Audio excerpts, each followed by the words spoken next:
Social media సంస్థ X పై Karnataka high court కీలకమైన వ్యాఖ్యలు చేసింది. భారత ప్రభుత్వానికి చెందిన సహయోగ్ పోర్టల్ కు వ్యతిరేకంగా కర్ణాటక హైకోర్టులో ఎక్స్ లో పిటిషన్ దాఖలు చేసింది. కొన్ని కంటెంట్లను బ్లాక్ చేస్తున్నారంటూ పిటిషన్లో ఎక్స్ పేర్కొంది. అయితే సోషల్ మీడియాను కట్టడి చేయాల్సిన అవసరం ఉందన్న కోర్టు భావ ప్రకటన స్వేచ్ఛ పేరుతో ఇష్టానుసార పోస్టులు పెడుతున్నారని ధర్మాసనం గుర్తు చేసింది. కేంద్రం తీసుకొచ్చిన సహద్యోగ్ పోర్టల్ సరైనదేనని ధర్మాసనం స్పష్టం చేసింది. ఎక్స్ దాఖలు చేసిన పిటిషన్ను తోసిపుచ్చింది.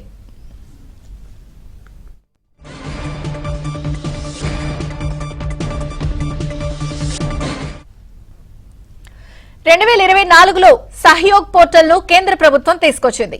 తప్పుడు సమాచారాన్ని నిరోధించేందుకు ఈ పోర్టల్ ను తీసుకొచ్చినట్లు కేంద్రం తెలిపింది.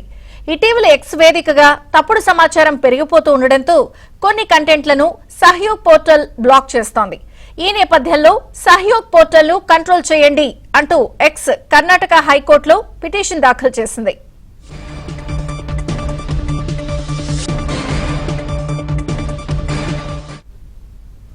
ప్రముఖ సోషల్ మీడియా సంస్థ ఎక్స్ పై కర్ణాటక హైకోర్టు కీలకమైన వ్యాఖ్యలు చేసింది. భారత ప్రభుత్వానికి చెందిన సహయోగ్ పోర్టల్ కు వ్యతిరేకంగా కర్ణాటక హైకోర్టులో ఎక్స్ పిటిషన్ అయితే ప్రస్తుతం తోసిపుచ్చింది.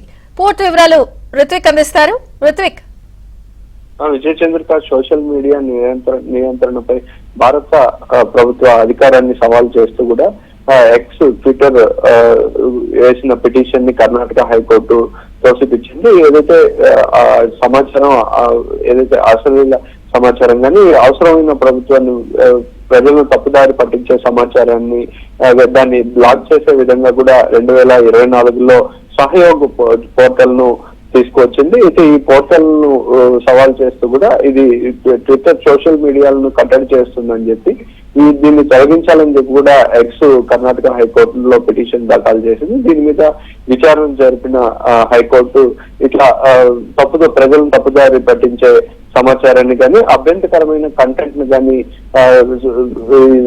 వీటిని బ్లాక్ చేసే విధంగా ఈ పోర్టల్ ఉందని చెప్పి భావ ప్రకటన స్వేచ్ఛ దీన్ని తీసుకుని కూడా ప్రజలను తప్పుదోవ పట్టించే విధంగా కూడా పోస్టులు వస్తున్నాయని వీటిని కట్టడి చేయాల్సిన అవసరం ఉందని చెప్పి కూడా హైకోర్టు ట్విట్టర్ ని వేసిన పిటిషన్ ను కొద్దిసేపు క్రితమే తోసుకొచ్చింది. దీని మీద వాదనలు కూడా జరిగాయి. ఇటీవల అనేక సోషల్ మీడియాలో ప్రజలను తప్పుదోవ పట్టించే విధంగా అసభ్యకరమైన పోస్టులు అనేది ఎక్కువగా పెరుగుతున్న నేపథ్యంలో ఇది ఖచ్చితంగా కూడా దీన్ని కట్టడి చేయాల్సిన పరిస్థితి ఉందని చెప్పి దీనికి సహయోగ్ పోర్టల్ అనేది చట్టం తీసుకొచ్చారని చెప్పి దీన్ని అయితే ఏదైతే ఎక్స్ వేసిన పిటిషన్ అయితే ప్రస్తుతం తిరస్కరించిన పరిస్థితి ఉంది. విజయ చంద్రిక. థాంక్యూ రుత్విక్.